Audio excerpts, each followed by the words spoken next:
สวัสดีครับพี่น้องพามาเบิ่งบรรยากาศตอนเช้าตอนเช้าแดดบ่ทันออกตะเวนก็บ่ทันขึ้นนะพี่น้องพามาเบิ่งทุ่งไร่ทุ่งนาตอนเช้าฝนตกมื้อวานนี่ก็มาเบิ่งโอ้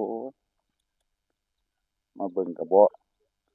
น้ำก็บ่มีดอกเพราะว่าฝนแล้งโดนก็เลยกว่าน้ำสิขังกว่านี่ก็โดนเติบอยู่พี่น้องเอ้ยคันบ่ตกแรงแท้ๆก็บ่มีน้ำดอกแหละฝนเหมือนมาแล้วสิตกบ่เนี่ยทางบ้านครับ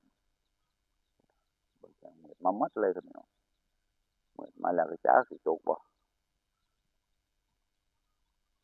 มาลุ้นน้ำกันเด้อพี่น้องว่าฝนสิตกบ่มื้อนี้บ่ตกตอนบ่ายก็ตกตอนแลงเนาะบ่ตกตอนแลงก็ตกกลางคืนอยู่พวกนี้น่ะให้เอากำหนดบ่ได้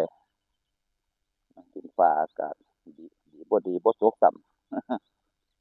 ดีบ่ดีบ่ตกซ้ำพี่น้องบรรยากาศตอนเช้า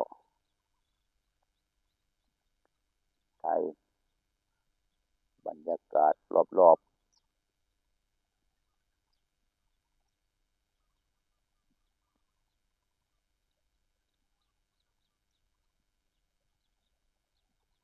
เ